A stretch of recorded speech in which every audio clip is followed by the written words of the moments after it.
another episode of the Talking Horses podcast in association with Roudee Racing, by the people, for the people, the weekly podcast that looks behind the curtain of the sport with a view to increasing understanding, accessibility and enjoyment of racing for all. Ben and Bruno back with you again this week for a Chester May Festival special, an exciting special pod, Bruno. It is. I'm actually a bit woolly this morning. I was out last night. It was a late one, but it's just got me feeling like I've got the taste for. I'm just doing some training for next week for Chester, so I'm now ready to go for the trip up there. It's going to be an exciting one. You and me both. So, given our fragility, we are in a good position this week in that we've got not one, not two, but three special guests that can do the majority of the talking for us. So that's great.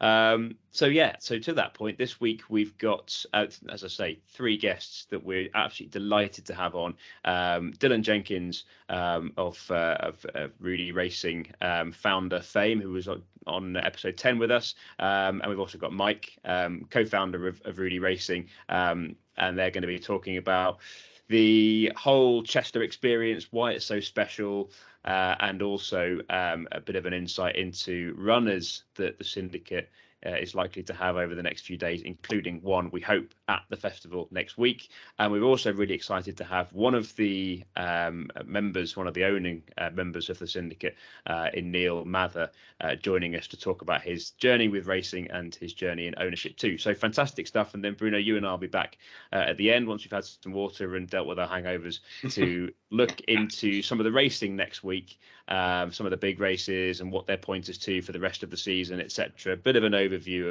of the quality of racing that Chester brings each year in May, and we'll wrap up with a selection as part of the tipping challenge as usual. So that's kind of enough from us for now, is it? Should we crack straight on with? I think so. That sounds pretty good to me. Let's let the chaps take it over. Fab. Right, we'll be back with you. And first up, we'll be talking to Dylan about why Chester is such a special place.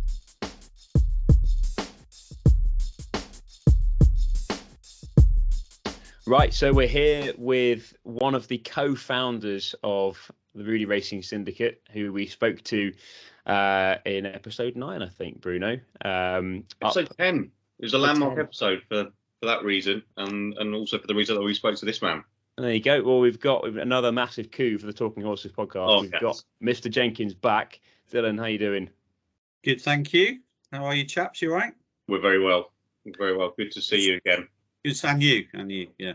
So we're all getting super excited about the Chester May Festival next week. So, Dylan, we're going to jump straight into it. So, I mean, firstly, what is it that's so special about Chester? It's obviously an incredible town and an incredible racecourse. What is it that's so special about Chester as a racecourse?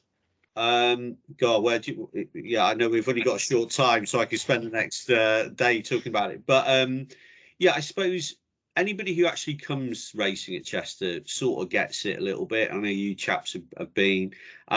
It's because of where it is. It's right in the city. There's not many racecourses at all that have that. Certainly right bang in the city. You know, you can be in a bar or pub up the road, and within 5 minutes walking, you're in the racecourse. So it's literally that close. Because it's mandatory, isn't it, Dill? It is. You have to. Yeah. You can't go without having a drink in one of the bars. But you know, it's then the whole atmosphere walking down. It's everybody's up for it. It's just great fun, and everybody who goes, I don't know anybody who's ever been to Chester who hasn't had a great time. It's a bit like a party atmosphere, and I think you probably get that as well from whether it's ITV or Sky when they're commentating. They always seem to refer to the party atmosphere of Chester. So I think that's what it is really. So whether you're really into your horses or not, it's very much about the day and the whole atmosphere that goes around it really. And being local and brought up, that's where my first experience of racing was. So I'm extra biased about it, I suppose. And am I right in thinking it's the oldest racecourse on the planet? I think it's the oldest used racecourse in the world. Yeah, I think it was 1539 was when I believe racing started there, and it's named the Roudee, which is the nickname for the Chester Racecourse, which was, named after what was the Roman port. That used to be, Right. Chester's obviously a Roman city, and the race course was actually what believe what the port or the harbour was, where all the ships would sail up the River Dee. So I think it literally means river, the River Dee or Roudee. So it's it's very historic, and again, just adds to the atmosphere of the whole place, really. Yeah, absolutely. And the May festival is kind of unique, really, when you compare it to Cheltenham, where the big festival is kind of towards the end of the season. With Chester, it's probably the first real flat festival of the year, so it holds quite a special place in the calendar, doesn't it? Yeah, it is. I mean, you have the Guineas meeting, which is the weekend before, so this weekend coming up. So that sort of obviously sort of kickstarts it properly, I suppose. But in terms of a big 3-day festival, Chester May is one of the first, preceding the likes of Goodwood and Ascot and all of those sort of places. And what makes that exciting is you get to see not just new 2-year-olds, but importantly, horses that are going for classics, and Chester's really known for horses for Derby trials, so and the Chester Cup, of course, which is the sort of biggest race of the 3 days. So it's exciting. So you've got big trainers coming over. You've had a history of fantastic horses that have run and won at the May Festival and then gone on to do all sorts, the likes of Enable, when the Cheshire Oaks went and won the Arc within that year. A lot of Aidan O'Brien horses that he brings over. And I think, I'm sure you'll go into that as if do the podcast, but one of the unique things about Chester is that close, enclosed atmosphere, a very tight course, lots of people. And I think that's why Aidan O'Brien, brings his horses over as well. So yeah, fantastic, just brilliant to see those sort of horses there. So exciting stuff. And I wanted to ask specifically about the sort of dynamic this year, because this will be, a sort of a landmark year. And as far as last year, there was absolutely nobody there. The year before, there was no festival whatsoever. So this year, it's going to be a big deal having, hopefully a Roudee Racing runner, as we'll come on to with Mike in a bit. But just having crowds back, how exciting is that going to be? Oh, that's what makes it. It isn't Chester. Is a fabulous place, but without the people there, it isn't anything. And unfortunately, with what we've had to go through in the last couple of years, it just isn't the same. As simple as that. So I'm sure there's going to be, I think they call the Chester May Festival the Royal Ascot of the North.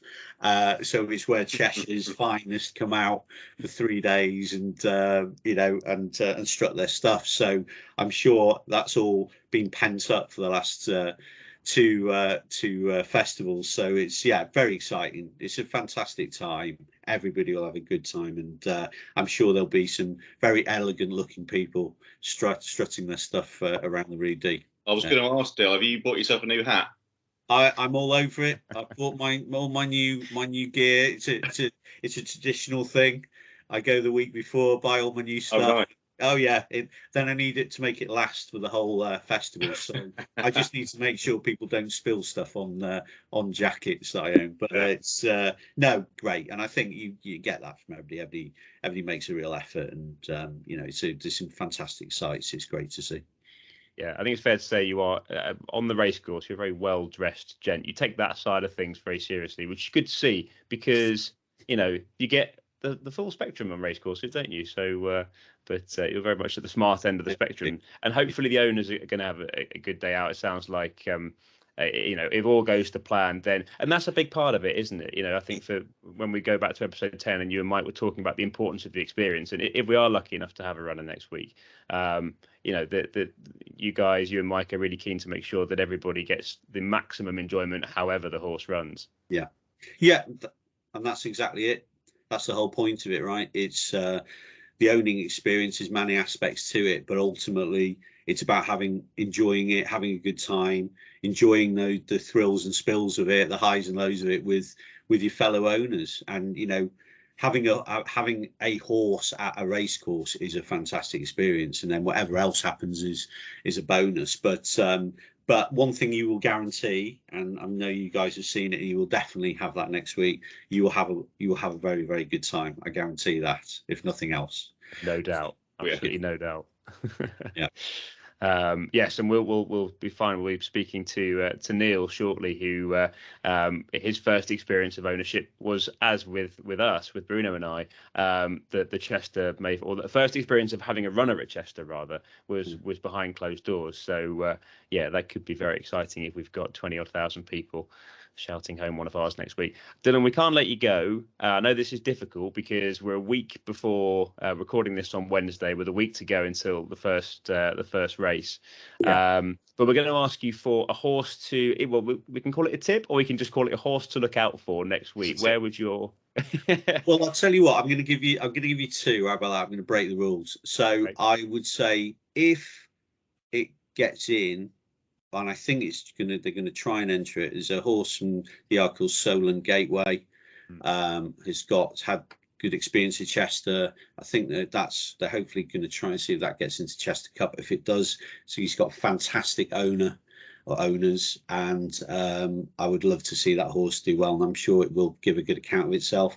And I think the other one to look out for is Mr. McCann, who's going to be going, I believe, in the D Stakes, that's owned by a few Liverpool footballers who've been very lucky and own a very good horse that potentially has Derby opportunities. So they're the two I think to look out for from my point of view. Nice. Super exciting, and this is all going to be in the same week as hopefully the yard has a runner in the 2000 Guineas as well in Dubai Legends. So yeah, there are some good horses at Manor House this year, so hopefully they can do themselves justice. Dill, thank you so much. It's brilliant to have you on again, and great to hear. I mean, you are about as passionate a Chester man as you can possibly find. So they should pay me. They should pay me. Look, maybe you're in the wrong profession. Yeah, exactly. But no, it's great. Dylan. Exactly. Well, for those who haven't been, you need to experience it. So yeah, I'm back for that one. Absolutely. Good man. Well, we'll hopefully catch up with you next week as the week unfolds. And yeah, thank you for your time today. Great. Cheers, guys. Right, so we are here with Neil Mather, fellow owner in the Roudee Racing syndicate. Neil, pleasure to have you on in a week in advance of what's the most exciting week in most people's calendar that like flat racing, but probably yours more than most. How you doing, my friend? I'm great, thank you, Ben. Yes, good man. And wishing you all the best from glorious Cockermouth in the Lake District. There you go. Looking forward to a mad 3 days of the Chester May Festival, which to me is the best festival in the whole of racing, flat racing. Yeah, absolutely. Yeah, it's something that's relatively new to Bruno and I, having come into racing through jumps, but it's something that even in our sort of relative infancy of following the flat, we've already got a sense of how good it is. This year with the crowds back, it should be absolutely fantastic. So we wanted to start with kind of the syndicate has got people from all parts of the country. We're in London, you're in Cockermouth, people from all sorts of backgrounds and levels of interest in racing. So to kick off with, how did you kind of first develop a love for racing, Neil? Well, it goes back to my childhood really. With my granddad and my dad were very keen into horse racing. And I can remember as a toddler, we was sitting with my granddad on a Saturday afternoon. He would pick his horses out, and then I'd be sitting on his knee and shouting them home for him from Newmarket and Chester. And so that was my first sort of recollection of racing, listening to Peter O'Sullivan. And I've never forgot them afternoons really with my granddad. And then further on, my dad, who has a lot of friends in Ireland, in Southern Ireland, in the horse racing game, and he had a very good friend called Raymond Devereux, who was a work rider for the legendary Vincent O'Brien at the time. Right. And he phoned me dad up and he said, I'm coming over to see my good mate Mark Dwyer, which was a jockey for Jimmy Fitzgerald over the sticks, legendary Gold Cup winning trainer. And he was coming to Wetherby. Mark Dwyer had a ride at Wetherby. And Raymond was coming over, so he invited my mum, my dad, and me, and that was the very first time at a horse race, and luckily the horse won, so we had a fabulous day out, and that was my first time at a race course, and it was an amazing experience. And then from then on, obviously you get a bit older and you pass your test, and then I'm going to go to as many courses as I can, and Chester was top of my list. There you go. Yeah. And turning our attention to Chester, obviously we're a week out, Neil. We're all getting a bit giddy, aren't we? Look, me and Ben have really only been Chester a couple of times, and only once with crowds back in August. We've not seen May Festival in full flow. What is it, in your eyes, that makes it such a special racecourse and venue, particularly for the May Festival? Well, Chester's, it's one of the oldest courses in the country, if not the world, and it's unique. The buzz there is fantastic, and the atmosphere you cannot beat, I don't think. Just amazing. You're in that ball of atmosphere and cheer and watching good proper racing. Yeah. I think what's nice about the setup there is just so intimate, isn't it? You're basically on top of the track as an owner or just a general spectator. You're right in the mix, and it's and we've seen over the years. I've probably been going for 27 years and experienced in seeing, some really good horses. Chris Kin, Oath, Rule of the World. Derby winners. So it's an amazing track and venue, and really good horses you see for future. Obviously, Derby winners we've seen from Chester. Absolutely, and Bruno and I are going to try and, for the listeners of the pod that don't have the evidently encyclopedic knowledge of Chester that you do, Neil, try to sort of break down some of those big races over the 3 days and the sort of horses that will run in them and where they might go on to for the rest of the season. But you've touched on it there. There's Oaks Trials, Derby Trials, and some really good horses that come over. So tell us a bit about the ownership side of things. I mean, obviously last year, as it was with Bruno and I, as we've touched on, was your first experience of ownership. So obviously you've got this passion for the sport, which you've described to us so eloquently, and then you've now got this sort of new way to channel it through actually having a horse that you're involved with. Tell us about that experience last year and what that meant to you. Well, it's a dream come true. We've small dreams and big dreams, and this is one of the biggest dreams in my life, to get involved in a fabulous filly of Devious Angel and involved in this syndicate. I must pay a big thank you to a successful owner of Russell Jones up at Manor House Stables, because he twisted my arm and said, right, I'm taking you up one morning, Neil, up to Manor House Stables, and got the bug from there on. And what amazing experience it has been to be involved in a horse and run at Chester. Just unbelievable experience. And I love that. It's one of the things that comes up time and time again. The more sort of people we talk to from within the Roudee Racing syndicate, and even just sort of from within the Manor House yard, the passion that everybody has for the horses as well as the sport, the horses themselves as animals, and the love. And you mentioned Russell there, who's obviously got quite a few horses with Hugo now at Manor House, and the fact that he was like, right, Neil, come on, we're going down. I want you to see what I love so much, and that passion comes through from everybody, and I love that about the syndicate. So Devious obviously won 4 times for us last year, which was incredible. She ran in the Lily Agnes at the May Festival and came second. In fact, oh yes, he's got it ready. In the house of these colours of Roudee Racing, and let's hope we can have another from next Wednesday. Absolutely. So let's come on to that then. So obviously Devious was beaten by a good horse last year, but she ran her heart out as she always did. But obviously that was behind closed doors as well. So a very sort of surreal experience with basically 50 or 100 voices at most shouting the horses home. Hopefully this year we'll have her full sister, Glorious Angel, running at Chester next week. So assuming that she gets there fit and well, tell us about your kind of. Absolutely, yeah. There's obviously a week is a long time in racing. Tell us a bit about the anticipation and what you're sort of expecting next week with hopefully a runner and a full crowd. Well, since Dylan's phoned me this morning and told me about the good news, it'll be a week of I'm nervous now thinking about having a runner again in at the May Festival.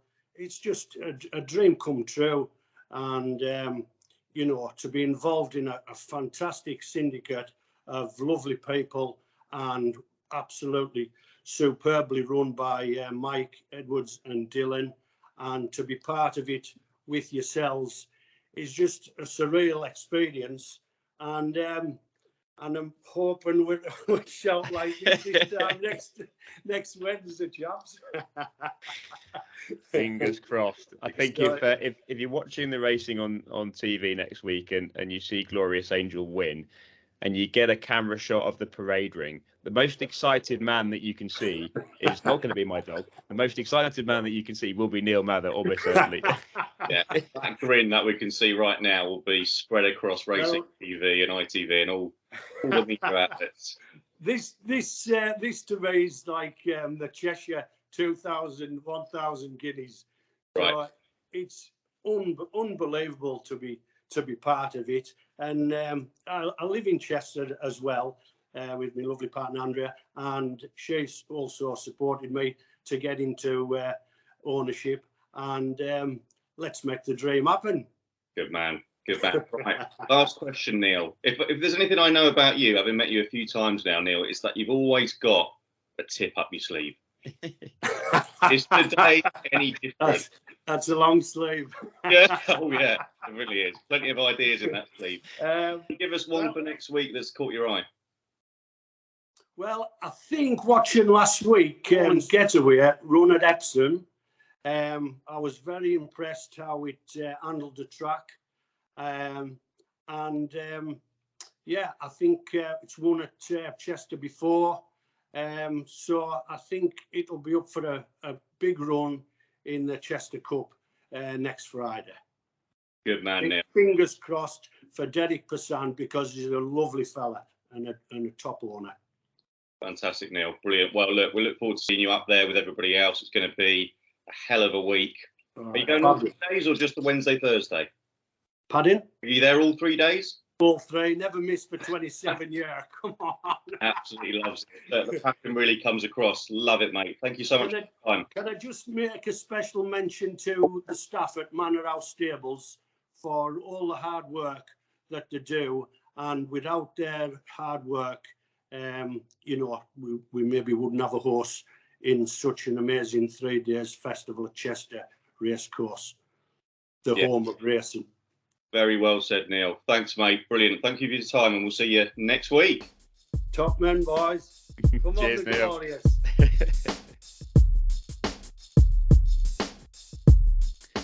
Right, so we are here now, Bruno and I, with the other founding father of the Roudee Racing Syndicate, Mike Edwards, who, of course, we met up at Manor House in episode 10.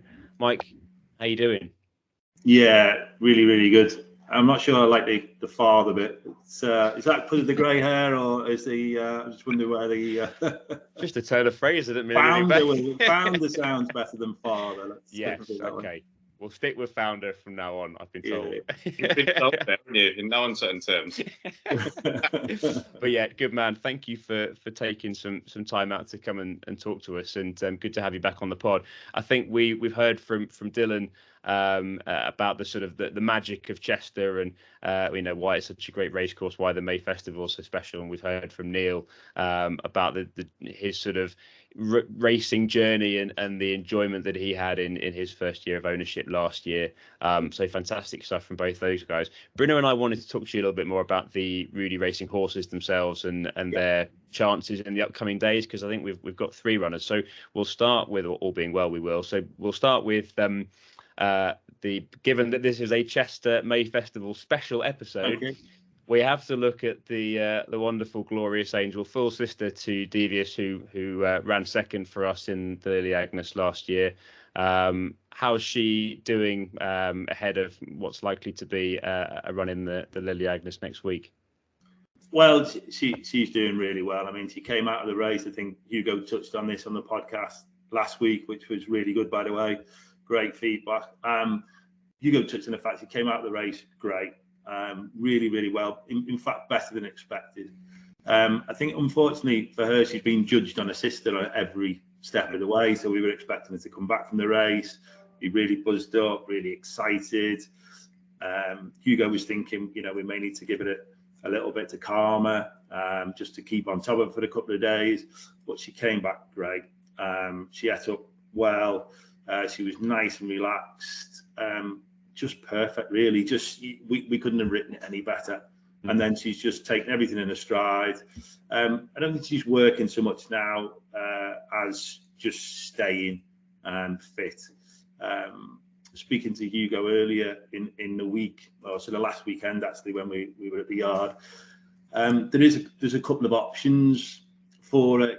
She does qualify for restricted novices, which would be the easy route. It would almost be the route, let's go down the restricted novice. It keeps her racing against horses more of her value, which, is meant to be more of her ability. So there was thought we might go to Goodwood and have a look at a restricted novices race there, which she'd have probably gone off favourite for, or certainly been really, really competitive in. But then, as we say, then we've got the draw of Chester, the love of Chester. We've got a syndicate that I think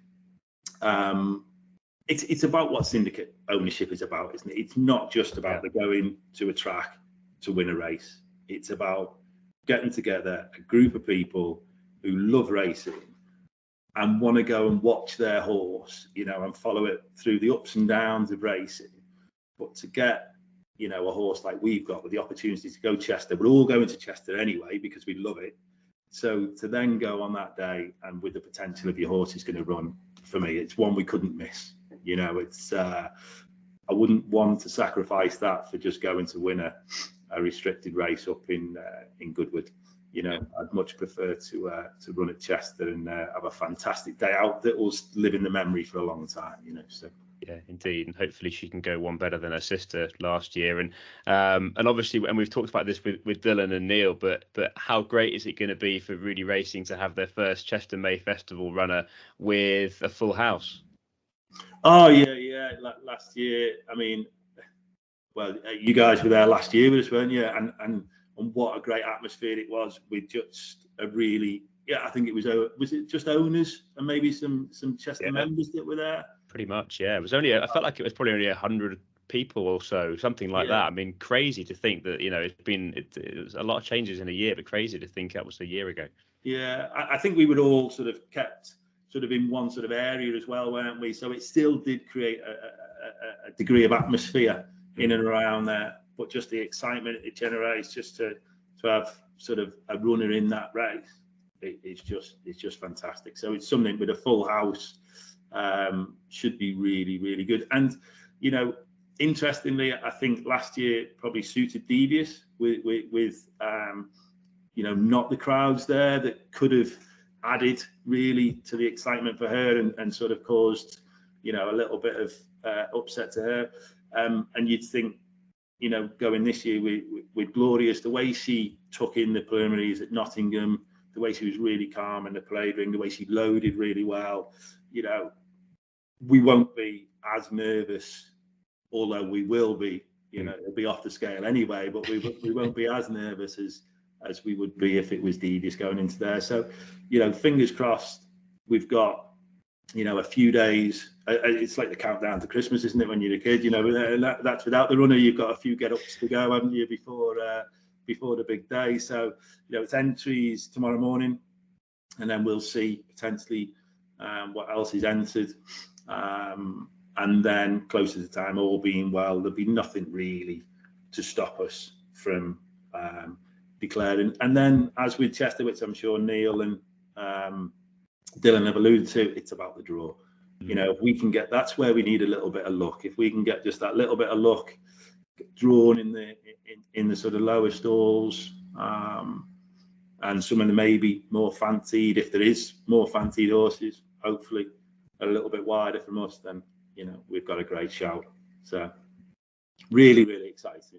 And some of you guys know, so you were involved in Devious last year, but we've got a couple of owners involved in Glorious that weren't involved in sort of Devious last year. So they've sort of got our excitement from last year, and now, they're going to sort of get to feel it themselves. So I'm really excited for them as well. It should be really good. Really good. Good man. So Glorious Angels, obviously the headliner, based on the episode we're recording this week, but a couple of support acts from the Roudee Racing stable that are showing their faces this week as well. So let's touch on those guys. Firstly, Roudemental, who runs tomorrow. Yeah, so Roudemental goes up to Thirks tomorrow. Is a horse that over. We've got high hopes for Roudemental. We really like him. He's got some great form. Well, not great form, but he's got some decent form lines from his sort of 2-year-old career. Over the winter, he's been gelded. There's a slight wind up, and he'll head up to Redcar tomorrow. Yeah. And he'll go over a mile for the first time. In fact, we don't think he'll get a mile actually. So instead of running over a mile, we're running over 7 furlongs, 219 yards, which is just 1 yard short of a mile. We're not sure he'll get that. That's mile. His distance, isn't it? Absolutely, it's a key. The distance is absolutely key. So, no, but we're hopeful of a good run. Ben Curtis takes the ride. He's drawn 5 of 6. I think he's shown in some of his earlier races. I think at Thirsk, he's quite happy going out in front. And making the running, but then it's only a small field, so I don't think there's an issue that we can just drop in and just see how the race pans out and sort of take our chance from there. If you look at we're talking about his earlier form in the race at Thirsk, he was beaten only a few lengths by Tuscan. Tuscan came out. I don't know if you've seen the form lines, but Tuscan came out sort of only a week ago at Newmarket. Beating an 8-13 John Gosden, Frankie Dettori horse. He's gone up now to be rated 105, and that was off level weights. There's a few decent horses in behind off level weights as well that Tuscan's beat now. We're hopeful Roudemental can sort of follow in those footsteps and show the form of that race at Thirsk is really, really strong. So yeah, all good really, all positive. The ground's good to firm. That's the only thing they were due some rain this morning, but I've checked and they didn't really get it. We wouldn't want it to be too firm, but it'll run anyway, I'm sure. Yeah, good man. And then just 2 days after, it's the return of the Lord, isn't it? Lordman, who's already made his seasonal debut a couple of weeks ago, finished better than he started, I guess, is the short summary of that race. What's changing about Lordman's kind of target this time? He finished really well. I think at Wolverhampton, I think it was such, from in that type of race, it was such a positive run, if there was such a thing, because at the end of he missed the break. Yeah. Then he ran okay for the first part of the race, but the most encouraging thing was to see him at the sort of the latter stage of the race, sort of being a lot more competitive, but also coming through horses, showing a willingness to want to win, showing a willingness to pass other horses, which was quite encouraging. And he was probably, for me, closing better than anything else in the race at the end, and wasn't far away from finishing third. So I think the obvious thing is, once he's shown that and finished off his race that strong, the obvious thing is to step him up to a mile, which we believe is more of his distance maybe. But it's again, I think, just a second fact-finding mission. It's, get out there. We're going to have a better idea. He's taking on older horses for the first time. So it's not just restricted to 3-year-olds. So there'll be more experienced horses in there, you would think. I think he may need a few to come out actually to get a run. To be honest, I don't think he's guaranteed to run off his rating. I think he'll need a few to come out. But if he can similarly build on his first run, and we can learn a little bit more about him, I think for me that's the journey of a syndicate. It'd be fantastic, wouldn't it, to go out, buy a horse, send him out, he wins first time out, and then just doesn't stop winning for the entire journey. For me, would that be the perfect sort of racehorse? Is it, for me, is not the joy of it, getting a racehorse that maybe he's got some quirks, maybe isn't straightforward, and that you get to find out more about him. So, why did he not run so great? What was the problem? Oh, we're going to try this next time. Trying to find out what the key to him is. What is it that's going to unlock his potential? Is the potential there? What does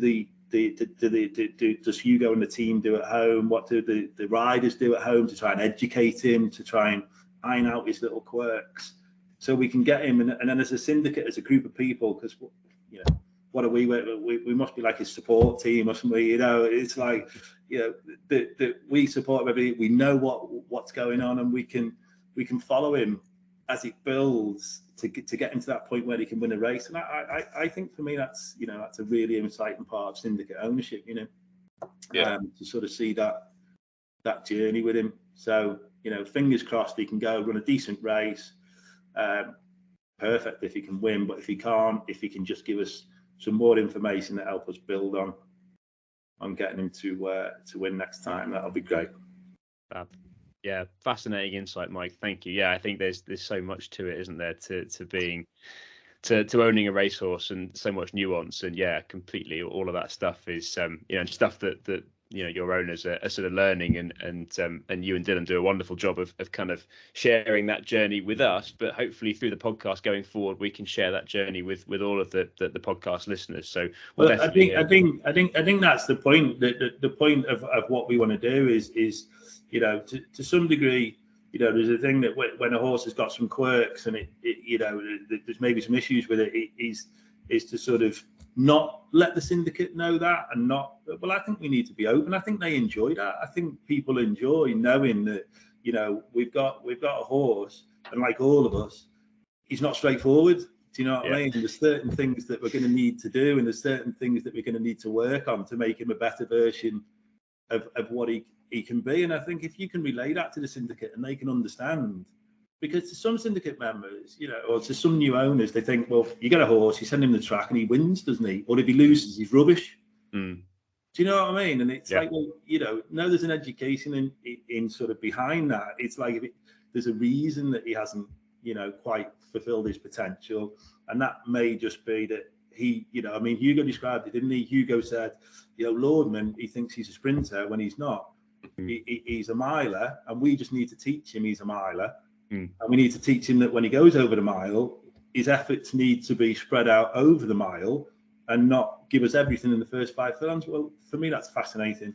And that's what, and I think that's, if you don't relay that to the syndicate members and they don't then they can't enjoy the journey. And I think if you relay that to them and they understand that, then that win, when it does come, for me, is all the more enjoyable, isn't it? Because you understand just what work it's taken to actually do that. So, and it will come. It definitely will come. And it will be someday if it does come for Lord. Oh yeah. I think he's got a special place for all of us, really, isn't he? I think he does. He's rapidly developing cult status, I think, with his owners and across the yard. So fantastic, Mike. Look, thank you so much. I mean, as it was when we spoke a few episodes back, just great to hear your thoughts on all the sort of detail there. So thank you. And we can't let you go, given that this is a Chester May Festival special, without letting us know who your eye is on from a betting perspective next week.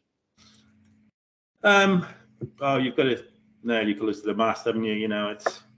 we there's a lot to get through before we get there to the race. But if we're going to run Glorious in the Lily Agnes, then and I've got so that as a previous winner of the Lily Agnes. Oh, look at this. You know, so that's the 2013 version. That's what we're going in for. Yeah, I've got to. Listen, there's no reason why she can't win it. She's certainly showing us enough at home that she's got potential.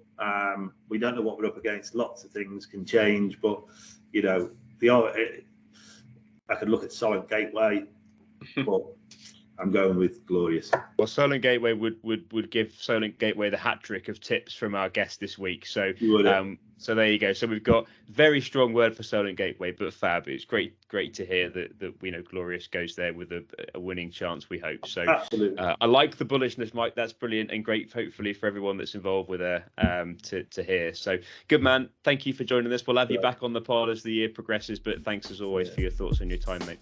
Good stuff. Catch you soon. Cheers, man.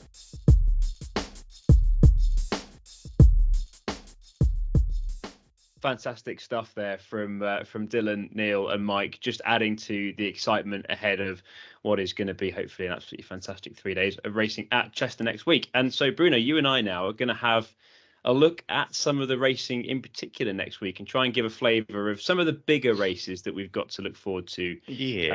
Wednesday to Friday next week. Yeah, let's consider this a little starter pack for those who are on the journey of discovery that we referenced last week, moving from the jump season into the flat. So each day of the Chester May Festival, there are 2 feature races that are worth rather a lot of money. And that's a point to make, isn't it? Is that when you move from the jumps to the flat, you see this uptick in the prize money on offer. Different world. Definitely a different world, and one we'll probably get stuck into as a topic in podcasts to come. But on the Wednesday, which is City Day, we have the Cheshire Oaks at 2:40, which is run over 1 mile and 3 furlongs, and that's quickly followed by the feature race of the day, which is the Chester Vars, run over 1.5 miles. That's at 3:10. Now, Ben, tell me, is there any sort of insight here as to where these horses might bounce onto if they have a particularly good run in either of these races? You'll be pleased to hear, Bruno, that I can tell you. So the Oaks is the Cheshire Oaks. Some even those of you who are not necessarily au fait with the flat, and that certainly includes both of us, would hear the Oaks and think, doesn't that happen at Epsom? The Oaks does happen at Epsom, and it is basically the fillies equivalent of the Derby, but it happens the day before, so on the Friday of the Derby meeting, with the Derby then on the Saturday. So this is a precursor to that. I was having a little look at the runners from last year. Dubai Fountain won this last year, and Zayada finished second, and they both went on to run in the Oaks at Epsom. And interestingly, with this one, just shows you the sort of roll of honour that does exist for this race. And talking about the quality of horses, as we did with our guests earlier, that come and run at Chester. Enable won this race in 2017 before going on to have. Yeah, I mean, there you go. That is one that transcends flat racing. The legendary filly, then mare Enable. So she went on to win the Oaks at Epsom that season, and then went on, of course, to bigger and better things in her later years. So that's the Cheshire Oaks, and then the Chester Vars, which is a race for the colts, i.e., they have their bollards intact. And that is that's a Derby trial. That was won last year by Andrew Bowling horse, whose name I'm going to forget, but that horse then went on to run in the Derby and then run very well in the St. Leger. So this is a mile 4, which is the Derby trip. Interestingly, with prep races, it seems as though horses that might get further in time will tend to run that mile 4 distance a little bit earlier in the season, compared to another Derby trial that we'll come on to, which happens on the Thursday. So if horses running in this race on the Wednesday, whilst they might well go for the Derby, it's also very likely that you can see them stepping up in trip in time. And very quickly, just a note on the race course itself and the shape of it and how that helps horses maybe going on to Epsom, because obviously Chester has a unique shape to it. Exactly, and that's a big reason why you see, because it's on a left turn the whole way around, and obviously, the Epsom course is unique, really, in that it's not a loop, or not unique, but it's sort of specific to flat tracks in that it's not a loop. It starts at the top of a hill, actually then goes up the hill, and then is coming downhill and left-handed the whole way, and they gather quite a pace. So horses can get unbalanced if they're running, on a turn the whole time. They can, it's also a specific way to race compared to a big straight flat track. So Aidan O'Brien sends horses over to give them a good feel for what the test of the Derby might be like come June. Nice. Okay, and we should also mention, if you were living under a rock for the previous 40 minutes of this podcast, that also on Wednesday, it's the Lily Agnes, which that's the big race of the day. That's really the big race, in which we hope to see Mike Edwards' tip, Glorious Angel, of Roudee Racing fame, partake. So we wish her well in her preparation for that. On to Thursday, which is Ladies' Day. 2 big races: the D Stakes, which were aforementioned by one of the chaps. I forget who now. I think it was Dylan. Referencing a horse from Manor House Stables called Mr. McCann, who's owned by a group of Liverpool Football Club footballers. That's run over 1 mile 2. That's at 2:40, and that's quickly again followed by the Ormond Stakes over a slightly further trip of 1 mile 5 at 3:10. Some qualitative stuff from your side here. Yeah, so the D Stakes, that's 1 mile and 2. So again, this is a Derby trial, and I think you got Mr. McCann running in it this year. I think looking back last year, it was a horse called El Drama that won it, and then a horse back in 4th called Yabir that went on to have 4 wins that season, including at the Breeders' Cup at the end of the season. So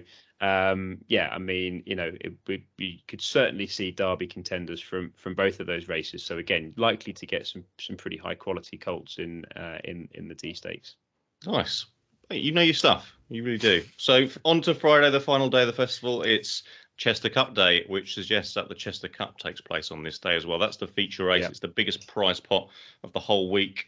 That's at 3:15. That's run over 2 mile 2, which I guess is a marathon trip in flat racing terms. Just prior to that is also the Huxley Stakes over 1 mile 2. But I guess we can talk a bit more about the contenders for the Chester Cup as we have some anti-post betting here, which is another point, is that you don't see so much anti-post betting for what as much as you might expect, given the size of this festival, the importance of it in the start of this flat season compared to what we see for Cheltenham, for example, where every race is pretty much priced up already for next year. Definitely. So for me, this is interesting for this whole crossover from jumps into the flat, because there are quite a few entries here which are dual purpose horses, I suppose. Names you might recognise from previous podcasts or following jumps racing yourself, like Metier, Navajo Pass, for example, and the twice tipped up Solent Gateway as well is entered here. Currently sitting just outside of the handicap, so needs a few to come out to actually get in. Judging by the earlier chats with the guys, that's the one to watch going into this race. But yeah, that's the biggie, the Chester Cup. Yeah, it is. Biggest prize money of the week. 59 runners there in the list anti-post, but 59 don't go to post because you wouldn't fit 59 on any race course, least of all Chester. But it's a maximum field of 17. That I remember this one having been there for Chester Cup Day before, and the stalls are relatively near. They're on the home straight, I think. So you kind of have stalls going right across the track. I think it's probably the biggest field of the week generally. So it's quite a sight seeing all these horses try and get position down the home straight before the first turn comes. And often, races can be won and lost. Although interestingly, last year I remember Frankie Dettori riding Falcon 8, who's in the betting here 8-1, won the race, and turning in was a mile back, and he was favourite. He was well back favourite that time, and Frankie came confidently down the outside. So it can be done. Horses can come from a way back. You probably just don't want to get too far back. But yeah, for jumps fans like you and I, this is great because there's a load of names that we actually recognise. Yeah, exactly. And 2 mile 2, obviously that is an extended trip. In terms of in Chester terms, is that actually 2 full circuits of the track, or not quite? It is, and I remember seeing the consolation race for this. There's another race on the Friday, I think, which is for horses that don't get in. So Solent Gateway, which need 8 horses to come out, if it didn't get into this, it would probably go for the consolation race. And it was in that race which was won, I think, if my memory serves me, by an Alan King trained Coeur de Lion, right? Which is a horse that jumps fans will have certainly heard about. A young jockey on another horse went for home with just over a circuit to go, basically got it completely wrong. I mean, pretty glaring error to make, but you had to feel hugely sorry for him for it to play out in such a big arena as the Chester May Festival. Did he win the first half of it at least? He won the first half of it by a good distance. Comprehensively. Didn't win the race, as you might not be surprised to hear. So what a shame. Yeah, well, hopefully for the Yard Solent Gateway, he does get a run. Sounds like there's a fair bit of confidence behind him. Yeah, definitely. Right, well, there you are. That's our quick roundup of the big races to watch out for during May Festival week. There's obviously loads more racing around that as well. We're going to be up there for a couple of days, and we'll be posting throughout reactions live from the parade ring, etc., etc. It should be a cracker. I'm really looking forward to it. I feel like going into like Cheltenham and stuff that you and I already know loads about. There's kind of there's like a pressure because you've been looking at the form for months. Yeah. And with this, it's just, I think we're just going to, you kind of, the pressure's off. You just go and enjoy it and hopefully learn along the way. Yeah, exactly. It's all about, isn't it? Very good. Yeah. So let's leave Chester behind for the last couple of minutes of this episode, and we're going to go straight into we're calling them weekend selections. I'm not sure they necessarily have to be at the weekend, given that we are 2 days in, or really at the moment, sort of afternoon on Wednesday, just one day into the Punchestown Festival. But our selections for this week. Shall I kick off? Yeah, please do. It's a revenge mission. Cool. Punchestown, like 6:35 Friday. The Champion Hunters Chase. Oh, now, okay. For those who did we do a piece on the Hunter Chase at Cheltenham? We certainly talked about it in the run up to Cheltenham, and I'm sure we did in the review episode. Yeah, we would have covered it. Well, yeah, of course, yeah. The drama of winged leader for trainer David Christie getting pipped on the line by Billaway. So it's not winged leader that I'm backing because he's not entered. If he was entered, I'd be all over him. It's actually another David Christie horse called Vosselet, who is my weekend tip. His form on good ground over 3 miles is absolutely outstanding. He's actually unbeaten in those conditions in Hunter Chases, and he's got very, very good form in point-to-points over those conditions as well. He's a 7-year-old. This is the angle I had for Winged Leader as well, a younger horse taking on generally older horses in this race, of which one is, of course, Willie Mullins' Billaway. So it's time to get Billaway beat, and Vosselet is the one who's going to do it for me. I'm always very happy to take on Billaway, and of course, he won at Cheltenham. But I think if you'd taken Billaway on throughout his career, you probably would have done. You wouldn't have missed lots of winners, would you? No. So that's my strategy. But I think this horse has got what it takes in his own right to win this comprehensively. It won't be a massive price, so it'll be a 1-point win for me on Vosselet, 6:35. On Friday at Punchestown. He won the other day, didn't it? I think. Did he? It did. Yeah, it had a break from December to March. It's run twice since then. It's won both times. So it's in decent form. So yeah, I'm expecting good things. There was something I picked up on last year. I think it was last year at the Punchestown Festival. There's 2 banks races, 2 cross-country races. Yes. And I think a horse. I think on the Tuesday, and then there's another on the Friday or Saturday, and the horse finished 3rd in the Tuesday iteration, and then won later in the week. And that's mad because these are staying races, sort of 3 mile, 3.5 mile races. So to back up in a race like that, I mean, you see it on the flat a fair bit. It's not completely unheard of to have horses running. I know Dylan and Mike had a horse that ran on the Wednesday and the Friday of Chester, but that was a 5 furlong sprint. Yeah. This is very different. So yeah, it's mad how horses can do that. But there you go. My selection is one that I really liked for a handicap at Cheltenham, and unfortunately, having backed him anti-post, albeit it was not running their bet, I think, so I wasn't too upset. He ended up going for a Grade 1 rather than a handicap, and that is Joseph O'Brien's Bustleton. He has been running in seriously good races all season, behind seriously good horses, including CL Denege, Blue Lord, and Bob Ollinger. And that Bob Ollinger race is the one from Cheltenham. It is the Marshall, which obviously Galopin Des Champs would have won. So we know the sort of company he's been keeping. Yeah. The nature of his performances have suggested that 2.5 miles is probably going to be his trip, and he's just one of those horses that he has been keeping the sort of company that tells me they're trying to get him down to a nice handicap mark. He's running off 138 in the 4:15 at Punchestown on Friday. The EMS Copiers novice handicap chase, so it's novice company, which I think will be either a prep race for something like the Galway Plate, which happens in July. It's one of these iconic jumps races that happens completely out of season, but attracts all your favourite sort of trainers and horse names that jumps fans know. So everyone gets super excited about this one day in the middle of July and then forgets about great jumps until October. But I'm going to say I don't know what the price is, and sod it, we'll just do a 1 point win bet. That's Bustleton 4:15 Punchestown. You do Friday. love a handicap chase over and on, don't you? Big film. It's your sweet spot. And by the way, the Galway thing, well, let's make that happen, because that's a trip surely not to be missed.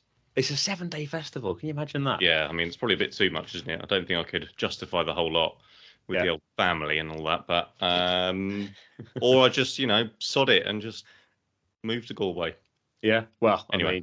I reckon there's plenty of people that would probably say that's a good idea. It does sound like a nice part of the world. So there we go. So those are our selections for the week ahead. That brings us to the end of the episode. So, suffices to say, Chester, a week away. Everyone's very excited. Hopefully this has helped to shed some light on the Chester May Festival and what it's all about and why it's so exciting for so many people. It's been fascinating for us to do this, hasn't it? Because I think we're still absolutely learning about that. And Dylan and Neil and Mike were able to give us such a fantastic window into that world. So thank you to those guys for being on the pod this week. Remember, you can access the pod through all of your usual podcast platforms. Please rate and review if you're so inclined. That's hugely appreciated. You can also subscribe to the YouTube channel for the video versions of the pod. Also, make sure to follow Talking Horses Podcast, all one word, on Instagram for news about the podcast and plenty else from the racing world, including our weekend selections. And lastly, do please leave your questions on any of those platforms if you have something you'd like us to tackle in future shows. Enjoy the racing over the next few days. Soak up the last few rays of the jumps racing sun, and then we will hopefully see you live from the track at Chester next week. Until then, thanks for watching. Thanks for listening. Cheers for now.